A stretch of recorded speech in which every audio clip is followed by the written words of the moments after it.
So the quickest way to get to 1 million views and 100,000 subs is now to get on camera and speak negatively about another brother, huh?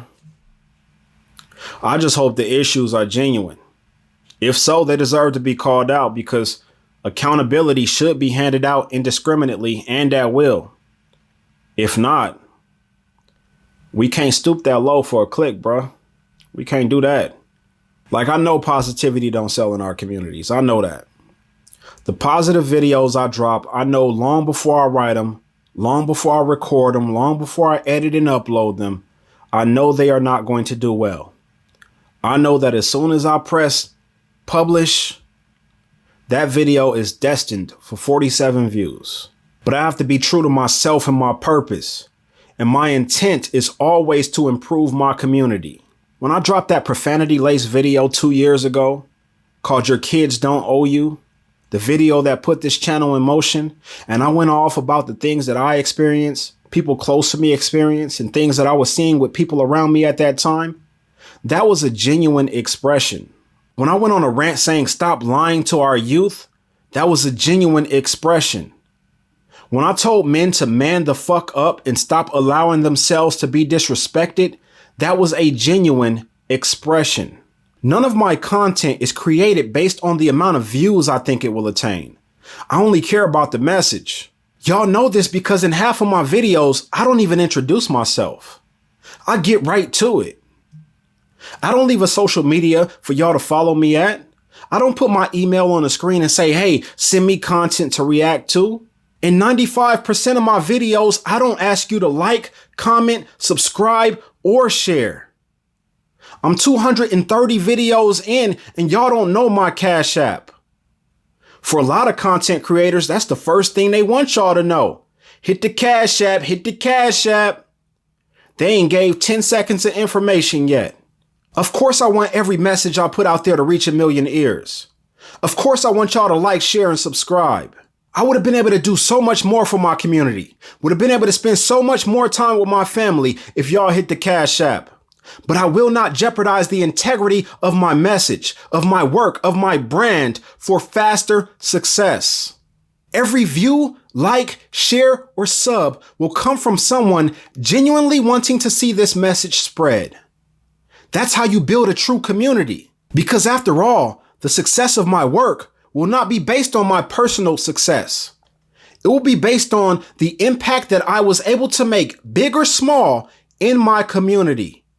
Like, there's obviously no way for y'all to know this, but when I was in Atlanta, I recorded 3 videos. One was the last video I uploaded. Another video got uploaded, scheduled to be released, and then deleted, and another was scratched before the upload. Because when I was in Atlanta, I attended a conference. And at that conference, I attended some workshops, and those workshops poured so much into me that it made me realize how much more I could have poured into y'all through those videos. So instead of uploading just to be consistent, just to get a couple hundred more views and a few more subscribers, I waited. I wanted to wait until I received all the information I could come across before I recorded again, so I could pour into y'all from a full position. I wanted to give y'all everything I could. And that's why it bothers me as a creator when, as of 3 days ago, I was still seeing new videos pop up in my feed of other creators reacting to Club Shay Shay's Cat Williams interview. I saw the internet buzzing all week about Stephen A. Smith and Jason Whitlock. I see creators stirring up the pot right now with the news out of Memphis. We are taking that biscuit and wiping the plate clean, making sure we get every bit of gravy on it. And at the end of the day, nobody cares if the information they spreading is correct, if it's going to lead to somebody losing their career opportunities, or if somebody's going to lose their life behind it. All they care about is the revenue it's going to generate them. Are we leading or following? Are we buying or selling? If the content we are creating is hurting us more than anything by consuming it, are we selling it or are we buying it? In my opinion, we're selling out our communities. But like other things, this is a two-way street. Because as frustrating as it is to watch these creators try and build platforms off of the drama, It's even more frustrating watching us consistently show up to consume it as if we have no other choice. Are we only going to show up for the negative? Or are we going to show up to support the positive also? Are we just pointing out how bad of a role model some people are? Or are we going to uplift and show support for the people that are great role models? Who are those people? Who's the yin to that yang? Yes, I believe Sexyy Red is a terrible example for young women and girls to follow. But if we don't replace her with someone else and put the actual dollars of support behind that person, then we might as well hand out red wigs ourselves. And let me address it right now because I know somebody is typing it as I speak. Their parents are supposed to be their role models. And we just went through this in the last video. Your parents were not your role models. If they were, the marriage rates in our communities wouldn't have been on a steady decline since the 60s. Their peers don't know their parents. They're not the topic of discussion at school. They're not the trendsetters. They don't have a top 10 song on the radio. They're not coming on tour to a city near you. We have to replace the bad product with the good product. The same way we say, I don't want to go to that restaurant because they got bad customer service. I'm going to go over here because they treat me great.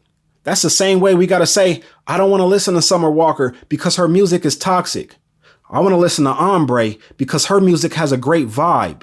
There is no acceptable reason why we are still listening to and supporting artists that are pushing destruction in our communities when we have streaming platforms that allow us to listen to whatever we want to.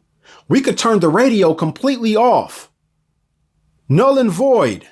We need to be vocal about artists pushing good music, creators pushing good content, public figures pushing good images.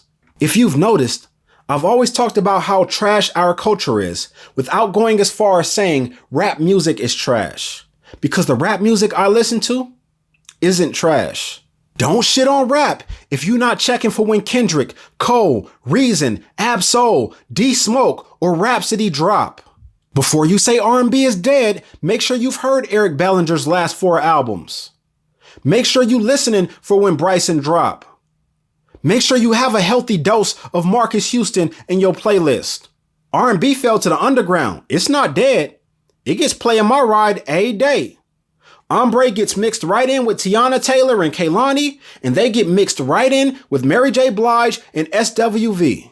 But back to the creators, because they have to hear this. There's a problem when you call yourself a creator, but money controls your message. See, I watch money control the message and destroy the overall image of rap music. It's why we have hella rappers, but very few rap artists today. I watched artists who were more conscious, including the GOAT Nasir, try and create club bangers to make the radio. J. Cole documented his struggle with this very thing in a track called Let Nas Down. And Nas' response on the remix is one of the more beautiful moments in hip hop history. Nas saying how he was trying to warn J. Cole from going down that route because that's what almost derailed his career. I watch how the rap industry changed when 50 Cent blew up. Labels began signing artists directly out of prison who had similar backgrounds. I watched the influx of drug dealing content in the mid 2000s. By the time Jeezy dropped in 2005, it was a wrap. That Thug Motivation 101 was slapping out of every trunk. I watched the industry push R&B out of the mainstream by putting rappers on every song in every remix. And rappers saw the success that Ja Rule was having by jumping on these tracks, and they went and did the same thing. That blended the genres. This is why we don't have love songs anymore. And that in particular is what's most damaging to the people in generations below mine.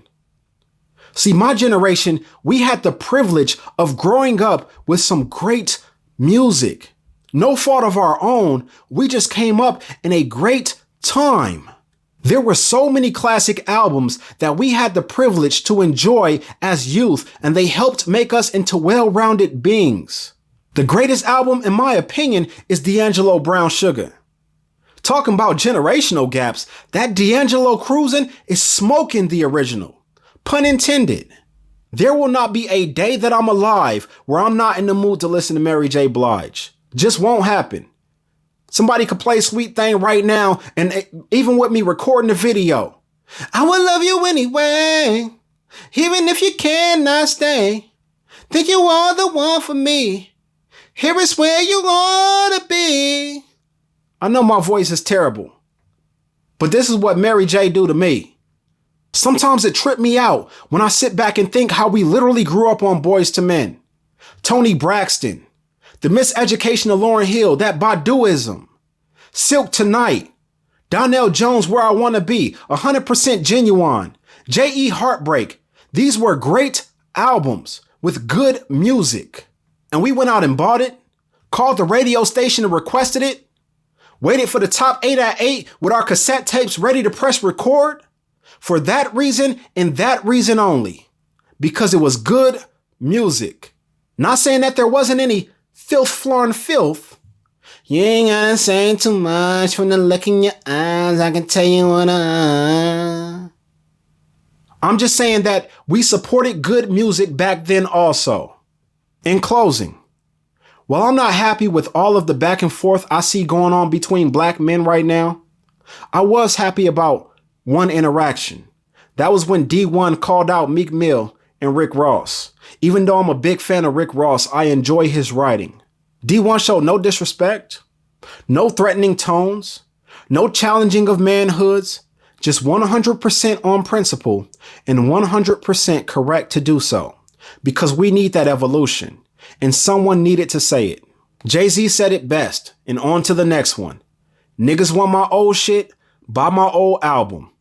What he dropped in 96 compared to what he dropped 21 years later is what growth in hip hop is supposed to look like. What Nas dropped over the last 4 years is what it's supposed to look like. That Sean verse on Go Off is what it's supposed to look like.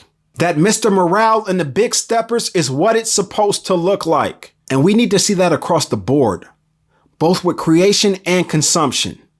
That weak shit gets no play in this ride.